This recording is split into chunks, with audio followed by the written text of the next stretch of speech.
Okay, uh, it worked out today, didn't it? Um, Vikings got the win, and then in the afternoon, Rams beat the Cardinals. So somehow, miraculously, after all this craziness that's been going on, the night ends, and Week 13 will end with the Vikings sitting in one of the playoff spots. They're sitting in the seventh spot right now, the last wild card. Um, I don't know. I don't know how, but like this has been just the strangest run of Vikings football that I can remember. Like this, it it's been like this um this 6 game run since the bye. It's been like its own season. It's been like a season unto itself. It's had enough weird, you know, swings of momentum, twists and turns, craziness going on. And obviously 5 of the 6 games have been just right to the end, you know, hard stopper type games. I've never seen anything quite like this in a single season. Um, it's just bizarre. Like, but I mean, you watch. Okay, this is basically the Jaguar recap video, but I'll probably talk more about the like overall season. But like, you watch this game today, the Vikings don't look like a playoff team. You can admit it, they don't look at all like a playoff team. They look terrible for a lot of this game today, and they look terrible for a pretty good amount of the Carolina game. And if anything, I would maybe argue that of this 3 game homestand, the game they looked the best, kind of overall, was probably the Dallas game, and that's the one they lost. But and they looked better against Seattle and Tennessee in games they lost earlier this year. Like, it's just bizarre. Like it just fits with the weirdness of this season that you know the you win in Green Bay and you win Chicago, and I don't care what Chicago's turned into. We know what Vikings in Chicago is like. You win that game anyway. Any way you can, it counts as like an impressive achievement. I don't give a fuck. I don't give a fuck if Bears finish 5-11. That was an impressive win to get that win. Um, but it's just crazy. It's just weird. Like they looked so fucking bad in this game today. Um, I mean, it was a terrible first half, pretty much all around. More so with the offense. Like, I mean, we were like way into the second quarter before the offense did anything. Um, they got the Dantzler pick, and then they went and got their first touchdown. That was it. Like, that was the only thing they did in the first half that was any good on offense. And defense, they were kind of bad at the start, mostly due to Chris Boyd, who I don't know why he. I know they're just depleted and shorthanded, and normally Chris Boyd is not out there. But good lord, man. Like, I know he's trying. Like, I'm not saying he's like he doesn't care or anything, but my God, Chris Boyd just should not be on the field. He screwed up 3 plays in the first half with the deflection off his arm. I don't even know how that happened. And then he has that horrible play along the sidelines where he mistimes the jump. Um, and it's a catch. And then he has a chance to get a pick in the end zone, and he can't. Like, I marvel that this guy is. He somehow manages to always be near the ball, but he can never make the play. Ever. Like, I don't remember him ever making a play in his whole career. Um, and then he had another special teams penalty. He had another block. Somebody needs to teach this guy what he's doing or what to do. Um, and then what am I forgetting?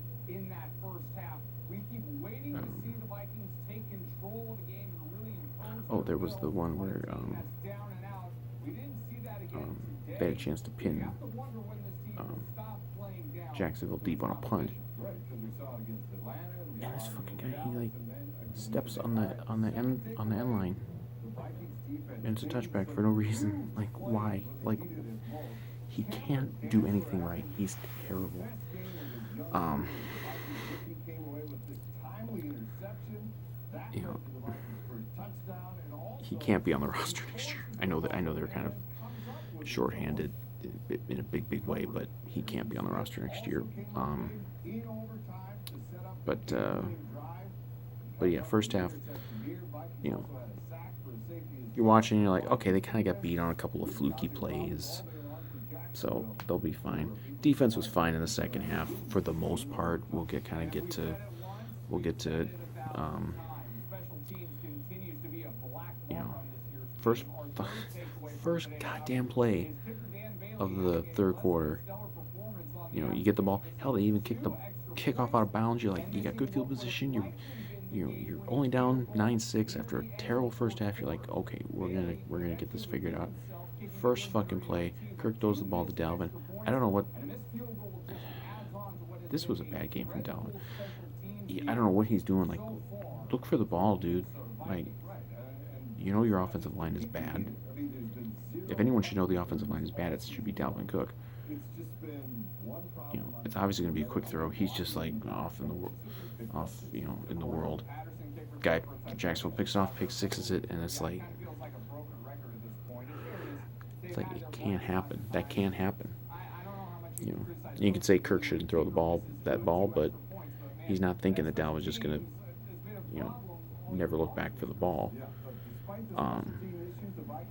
But I mean, they, you know, after that, the offense was fantastic for a while. I mean, they get the ball back after the turnover, go right down the field, get a touchdown to, which one was that? That was that C.J. Ham one, and then they get it again right after that and go right down the field, touchdown pass to Jefferson. Boom! You know, I was pissed. Fucking Bailey missed the PAT again, missed the second of the game. But you're like, okay. At that point, it's what, 1916, I think. Yeah, 1916. And you're like, okay, you got to make those freaking PATs, but you know you're gonna get the way the offense is going now. You're gonna get in the end zone a couple more times. They're on a roll.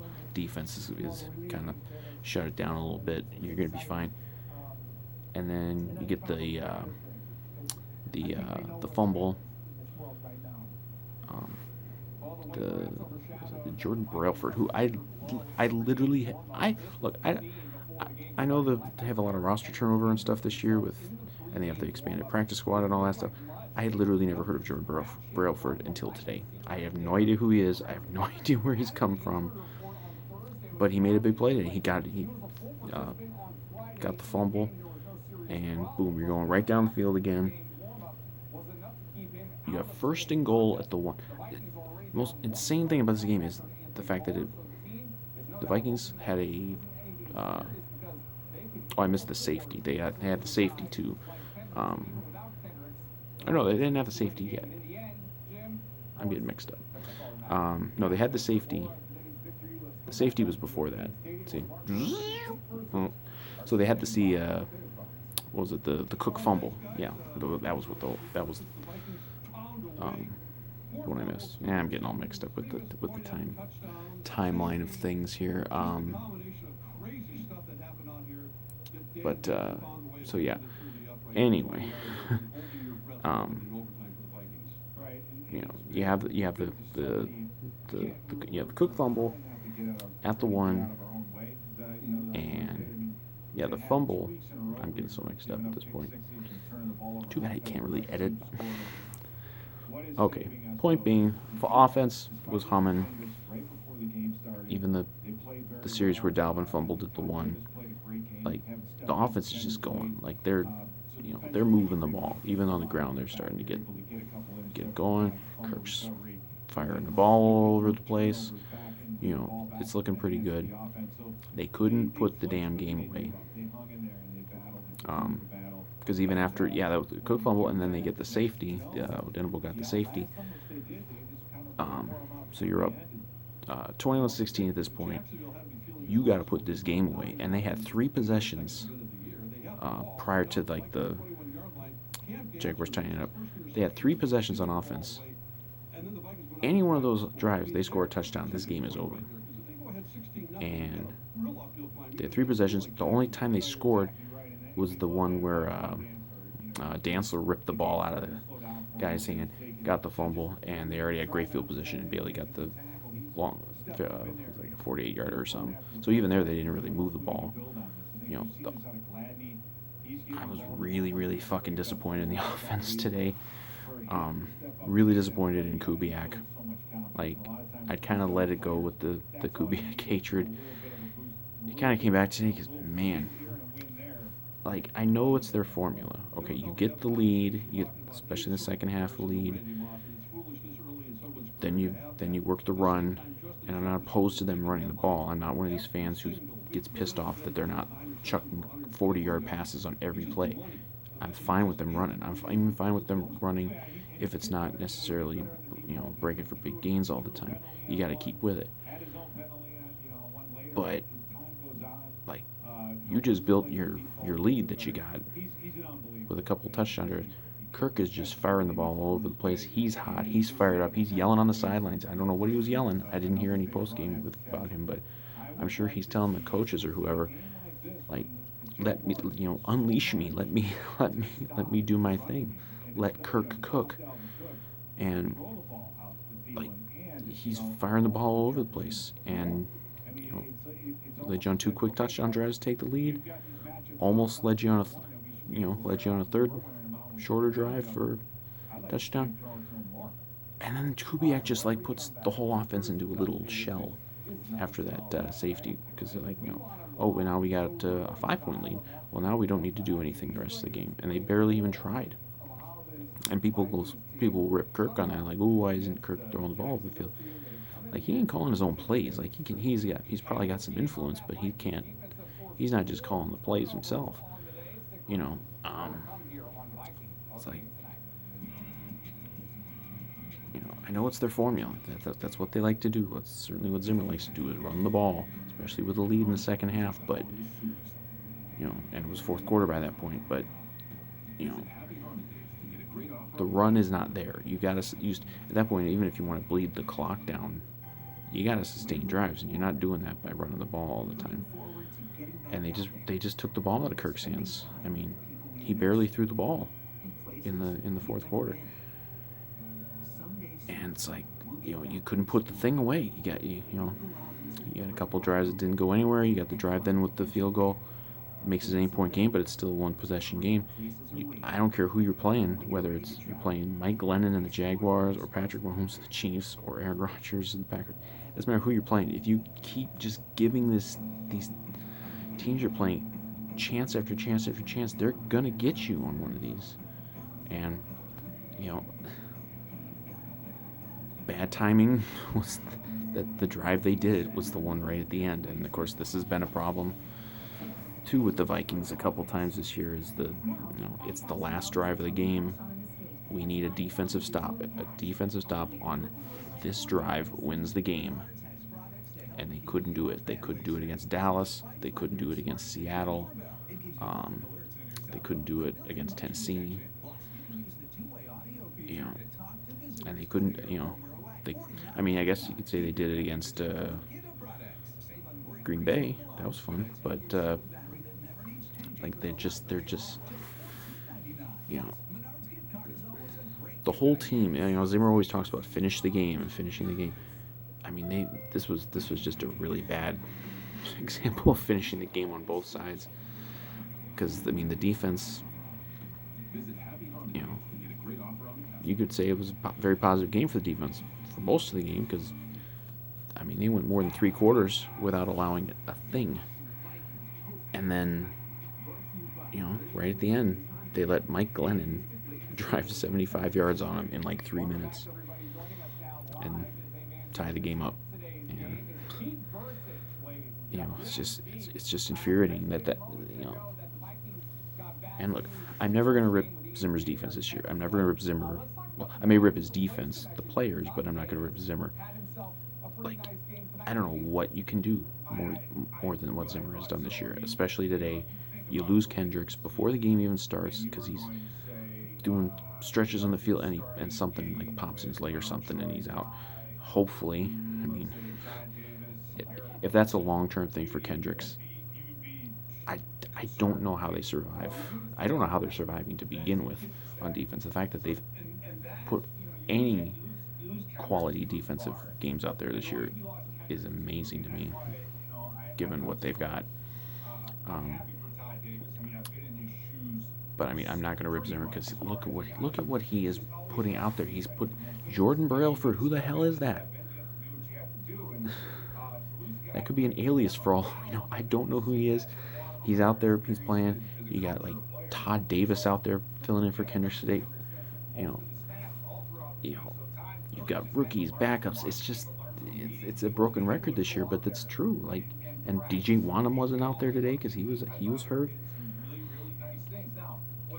He's been the one guy who's kind of been giving you a pass rush at times this year. Like, everybody they got out there is like either, with the exception of Harrison Smith, Anthony Harris, and Eric Wilson. Everybody else they got out there is either like a backup level player, a veteran, or a rookie who's really inexperienced. And this is why they struggle, and that's why things like going into Green Bay and winning it it's just mind-boggling to me. And it's like, yeah, they've let us down. Like, the defense has let us down at the ends of games a few times this year. What are you gonna do? I can't be surprised that happens because who's out there? You don't have you don't have Danielle Hunter. You don't have Pierce. You don't have Barr and Kendricks. No Kendricks today. You don't have even in the secondary. You don't have Hughes, and I know Hughes isn't anything special at this point, but at least he's got some experience out there. Dancer's barely played. He's coming along. Gladney, Gladney got hurt at one point today. I don't even know if he came back in the game. It's just a mess out there, and I don't know that it's ever going to get any better.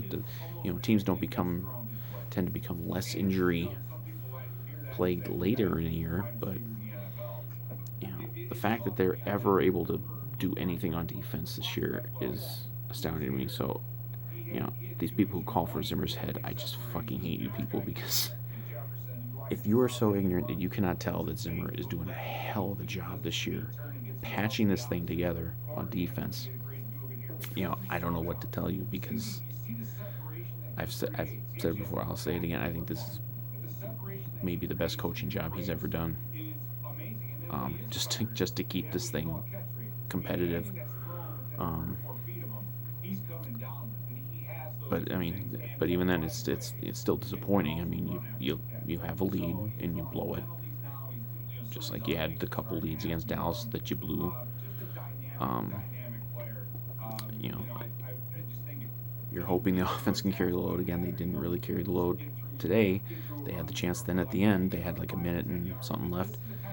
But even then, it's like, they kind of just stumbled into field goal range almost. But even then, like, they're chucking a deep ball to Thielen on like 3rd and 1 on like 3rd and 1. They're chucking a deep ball, real low percentage pass. Like, the play calling, I don't get the play calling today from Kubiak. It was too conservative, but then when it wasn't conservative, it was just really ill-advised plays like that. Like, it was like just chucking balls out there for nothing. I don't know. But every single Vikings fan, I assume, I'm just going to ask this, we all knew that Dan Bailey was missing that kick at the end of regulation, right? There was no chance in hell he was kicking that. And it's baffling that they seem to be kind of content once they got kind of in long field goal range to kick that. Like, it's like, okay, we're basically in range for a 50-yard field goal, so let's just play for that. And it almost fucking burned them, because somehow I still don't know how Jacksonville got that I'm always dubious when a team gets like a timeout or a spike with 1 second left. Like, okay, but I mean, God, that was like a 62-yard field goal. Former Vikings legend Chase McLaughlin, the guy who we were protecting on the practice squad for like 2 months this year, um, and it would have been so fitting if he had hit that, like, what was it, 62-yard field goal at the end of regulation there. So go to overtime. That fucking overtime drive, that first overtime drive was a fucking disaster. Cousins is sacked immediately. Um, Rudy drops a pass, and then I was at this point I was like, just chuck a ball deep because you're gonna have to punt anyway, and you're probably gonna lose anyway because they're gonna get an easy field goal. Cousins just chucks one. Jefferson catches the ball. I'm literally jumping up and down because I'm so deliriously excited that this happened, and then the fucking flag comes in, OPI, because of course it's OPI, because of course even Justin Jefferson has to make a huge mistake. And it was a good call. I saw some people bitching about the call. I don't have a problem with the call. That was a pretty obvious push off. It was like both arms extended, pushing a guy right in the back. You're gonna call that at any point in the game. Um, I guess you could say Jefferson's got to, as great as Jefferson is as a rookie, he's got to learn to kind of be a little more subtle about stuff like that. But like at that point, then we're fucked. We're gonna lose. Um, but then we actually get like the bad as our special teams is, it really came through. Colquitt bombs a punt. Dan Chisna comes up, makes the fucking special teams tackle of the year on a return guy, like no gain on the return, and they get a penalty, so they're pinned pretty deep. And we didn't let him get a chance. Glenn kind of sails a pass. Harrison Smith picks it off, and at that point I'm like, okay, we got to win this game now. Don't ever let it come down to a field goal try. And it seems like that was Zimmer's plan too, because they didn't seem at all interested in playing for the field goal at that point. I think it was like 8 straight runs with Dalvin. They just like they were kind of gaining some yards now with Dalvin. So just bang Dalvin the whole all the way down to like the 1 yard line. And even then, they have to still have a mistake. Dakota Dozier false starts on like the half-yard line when you're a half a yard from winning the game. Like, I liked Dakota Dozier last year. I mean, it was only like a fill-in starter for a few games, but he seemed pretty good last year. I don't know what. I mean, it's just I don't know what the thing is with like an offensive lineman just as a fill-in versus starter. I mean, obviously, like the more film you got on a guy, the more you know what they're about. But Dakota Dozier has really sucked this year. But so at that point, then it's like, okay, we'll trot Bailey out, and he makes the kick, and we win. But it's like relief, not like it's not exhilarating. It's just like, oh god, what a relief that we didn't fucking lose this game. And it is more relief than like most of these other close games that they have won this year. It's been like really exhilarating and awesome when they win. This one I was like mad. Really, I'm not really mad anymore because I'm like, you kind of just you put it in perspective. Like, a win is a win, and ugly win. An ugly win beats a beautiful loss any day. And we had a couple of beautiful losses, if you want to call the Seattle game that and the Tennessee game that, where they played really good teams much better than they played today, and they lost. Today they played bad and won. I mean, I'd rather have the wins, but and you look at some of these other games today. I mean, who would you rather, would you rather be the Vikings today with the result today, or would you rather be Seattle getting beat at home by Colt McCoy and the Giants? Like, how do you figure that out? And the Raiders needed a Hail Mary to beat the Jets.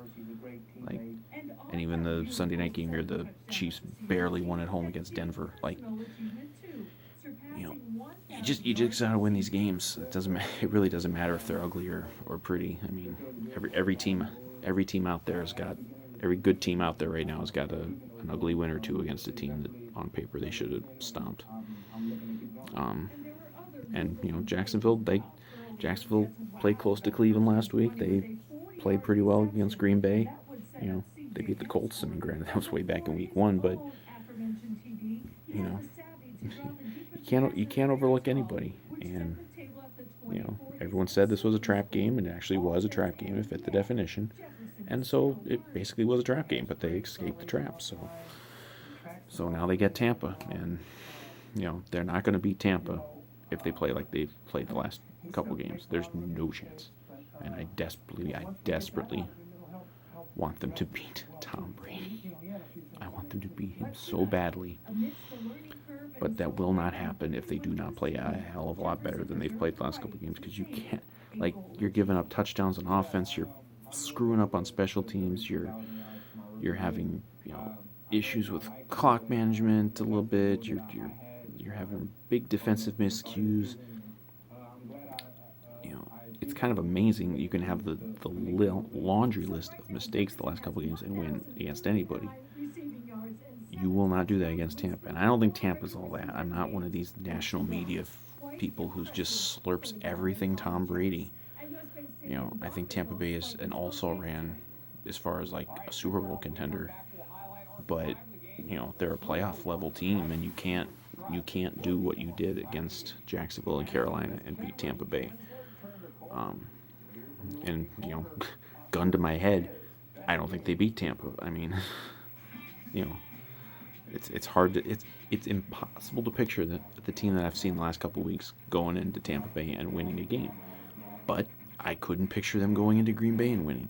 I couldn't picture. I suppose I could picture them beating the Bears in Chicago, but with the way Soldier Field fucks us every year, who knows? But you might not have to win against Tampa Bay, because Arizona is just fucking collapsing. I mean, the only thing keeping them off a 5-game losing streak was that Hail Mary that they got, and they still got a couple pretty tough games left. I mean, I don't think Arizona's going to suddenly flip the switch and start winning again. So Arizona might only end up going like 8-8. So if you can win 3 out of 4, I think you're in for sure. I mean, obviously, if you win out, you're in. You win 3 out of 4, I'm pretty sure you're in. I mean, if you only go 8-8, then you're really depending on a lot of other teams to lose. But I mean, it's an ugly win. It's a chaotic season. It's a weird season, but it's a roller coaster. But I'm glad we're here. I'm glad we're 6-6. We were 1-5 not that long ago, coming off a bye. We had that horrible Atlanta game. We have to sit with that for 2 weeks. I was so uninterested in that Green Bay game going in, and then look at what's happened since then. They're 5-1 since then, and it hasn't been pretty a lot of the time, and it's almost always been just stressful. But they're here. They've got the chance. They've got the old saying, you control your destiny. Well, they control their destiny now, and it seems unlikely they're going to win their last 4. I don't think they're going to win their last 4. I think they could win 3 out of 4. They got to win. I mean, they probably have to win one of these, the 2 tough ones, and then you can't just write off the Bears or Lions games as gimmies. You couldn't beat Jacksonville until 2 minutes left in overtime, so you can't write off the Bears or Lions games. But it's a messy season, a messy team, but it's a gutty fucking team, man, and I really, really like this team, except for Chris Boyd, and maybe Dan Bailey today. But this is a really gutty team, and they're not winning the Super Bowl. This isn't even about we got to win the Super Bowl this year. The season's failure. No, I think with everything that's fucking happened to this team this year, I think if they can get into playoffs, even if it's one and done, I think that's a hell of an accomplishment. And let's say they go 9-7, or a one and done. Well, you went 9-7 with all this shit going against you, and look at who you will get back next year, plus hopefully another good rookie class. Like, for people who wanted to blow up this whole fucking organization a couple weeks ago, like, this is a damn good organization, and we got a damn good coach, and we got a damn good quarterback, and we got some damn good young players on this team. And you see it, Cam Dantzler, big game today. Justin Jefferson might be the offensive rookie of the year. We've got some, we didn't see him today, but DJ Wanham, looks like he's going to be very good. We got a lot of good young players, and we got a really good team. And like, after last year, nobody thought we'd go into New Orleans and win in a playoff situation, but we did. And who knows who we would get if we got in the playoffs? I mean, it would probably be Green Bay or Seattle, But we won in Green Bay and we almost won in Seattle. So I don't know. I just look at it at this point like we were 1-5. This was a 1-5 season. Dejected, down. We're gonna have just a terrible, empty last couple months of the season, and they're not. Like we're going to be playing a big football game in Tampa Bay next week, and look, we might get rolled. It's possible. It's very possible that we're going to get just rolled. I hope not. It would be one of the big wins of the Zimmer year, I think, if they actually went into Tampa and won. But like, I don't know. The way I look at it, I'm just, I feel like they're playing a little bit with house money at this point. Like, there's nothing expected of them for the season at 1-5, and now they're here. Now they're 6-6. They got a chance to get in the playoffs, and